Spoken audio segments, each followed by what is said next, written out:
Well, apparently there was a lot of interest in this video, so I'm going to keep going with my story. There was also several questions too, but I'm just going to continue with the story.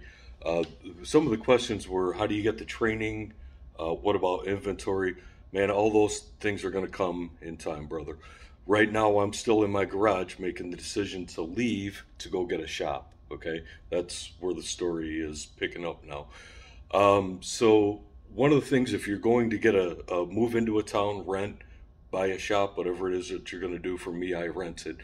The first thing you have to do is go to that village and apply for a business license, because that village may come back and say, no, I need you to have an oil separator. We don't want that town in this zone. They may say no. And you may have already started moving stuff into this building and establishing yourself, and now the town comes back and says, no, no soup for you, no business license. So make sure the town is okay with and approves and actually gives you the business license. And man, now you're off. For me, it was a very difficult decision. Uh, my wife told me, wait a minute, let me get this straight. You're quitting your full time job and you're going to add another $1,000 mortgage? Yay, that sounds like a great idea. And you don't know what you make? What the fuck's wrong with you? So I had to take a leap of faith. I didn't know my numbers. I didn't know if I was profitable or not. I knew, I wasn't eating macaroni and cheese anymore. I could take her out to the movies. I'm not worried about paying late fees on bills because the money was there. I could pay her. So I vibed it out more than I'm not a numbers guy. I knew it was profitable, at the end of the day. Uh, so to each their own. If you're a numbers guy, I think you're going to have a lot more success than I did. Um, so I move into this building and I quit my 25-year career now, and I pick up an employee. Right at the end, when I'm still in my garage, I hired an employee, but I'm just paying that employee cash, that guy cash. Um, we move in, we get things rolling, started, and I couldn't believe how fast it grew. I mean, it was just one of the things that I didn't know at that time is I moved into an area without another small engine shop. The Keith's Power Equipment is 20 miles south of me. Bonanza's is 20 miles north of me. Russo's in Frankfurt is 30 miles west of me. So geographically, I moved into it without even knowing. I moved into an area that did not have a small engine repair service anywhere around them. So closest dealer to me is more than 20 miles away. I'm in a very highly populated area in the south suburbs of Chicago. So there was no problem getting work. There wasn't. Another thing that was very good to me is that I had made the early decisions to get myself on Google. Google is the biggest one you can do. Get yourself on all the search engines. That's free. Google, Bing, whatever, Facebook. Get your social media is free. Okay, advertising came in later after we grew some, but in the very beginning, it was all free advertising, word of mouth, doing high quality work. A friend told a friend told a friend. Get yourself stickers that you put on every machine. You'd be surprised how many phone calls I get from no stickers. Everything that leaves my shop has my sticker on it. I remove the competitor sticker and I put my sticker on it. And that's a big help of making the phone ring too. So I'm now in the shop. I got my new shop here, and be careful about parts is going to be one of the things I'm going to tell you, because all your profit can go into parts, and those parts can sit on the shelf for 2, 3 years. Order if you need it, order it. You're early on in the business. You probably don't have a huge customer base. You have the time. You can have a good triage system, and you'll order the parts when you need them. So, what I mean by triage system, this came from later down the road. We went through what was called the Bob Clemens system. They came down and drastically just changed the way I did business. It was a beautiful thing. I became instantly profitable. But when you bring me into your machine, within 48 hours, I'm going to evaluate that machine. Okay, so that typically gets done at the end of our day, or every 2 days we go through and we triage the machines. By triaging those machines, it does two things. I'm making an estimate the following day for that machine, and I'm getting the parts ordered. So the customer just dropped it off. Now I may be 2 weeks backed up. The customer just dropped off their machine. Yet the next day they're getting a call from me saying, "Oh, hey, you need a belt, you need a this, you need a that. Here's your estimate, $150. Are you okay with that?" Customer says, "Yeah, that's fine. Go ahead, do it." Now I've got parts ordered. Okay, so within 48 hours, I have parts ordered for a machine already. May not be able to get to it and install those parts, but they're there waiting for me.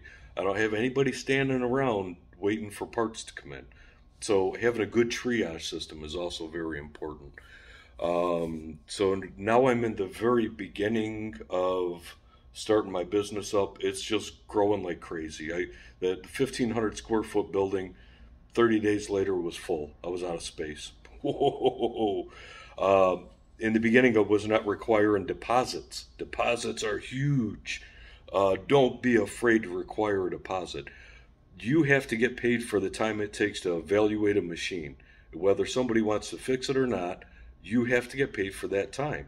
So if they're going to bring in a 20-year-old machine and they want to get it fixed, you're going to give me $45 to tell me what's wrong with it.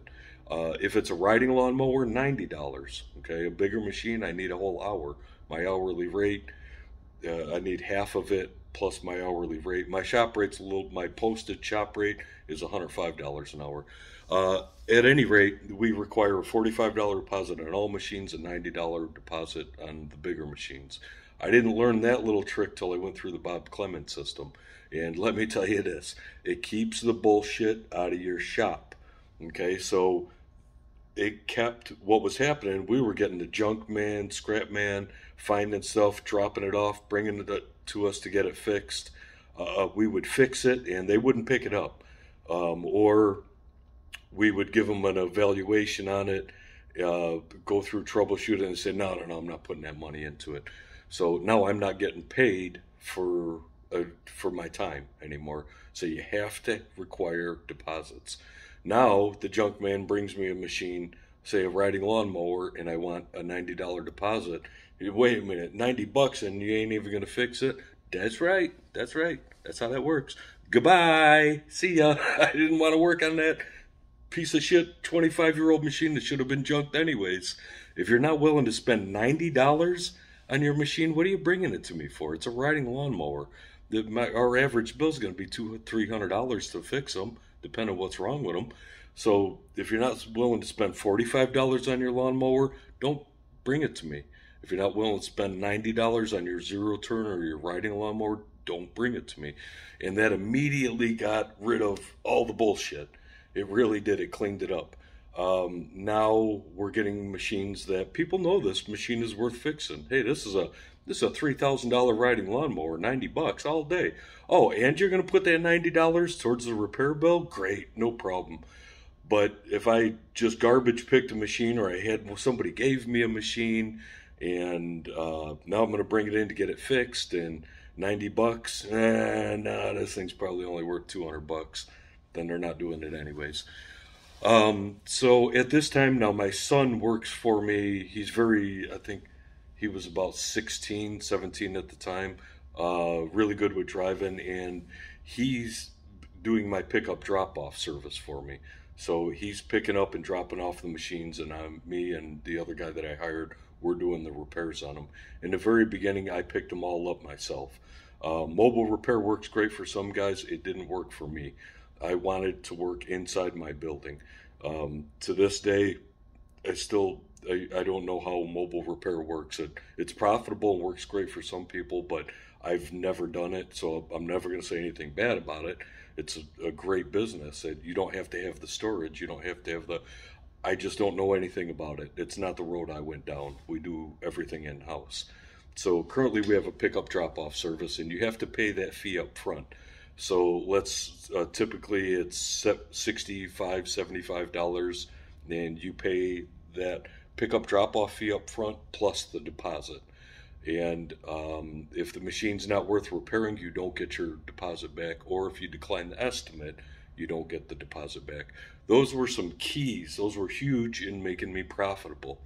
Now, I didn't start doing that until I went through that Bob Clement system, And that was roughly after we were already in business a couple of years, 2 years. But those very simple steps just really turned the business around, and it became very profitable. So I think that's where I'm going to leave it off. I've talked enough. A couple days I'll make another video and keep going with the story. And I'm going to pick up from where I left off, which is just got my shop, got approved for a business license, and off and away we go. All right, guys. Hope you enjoyed the video, and I hope some of what I just told you helps.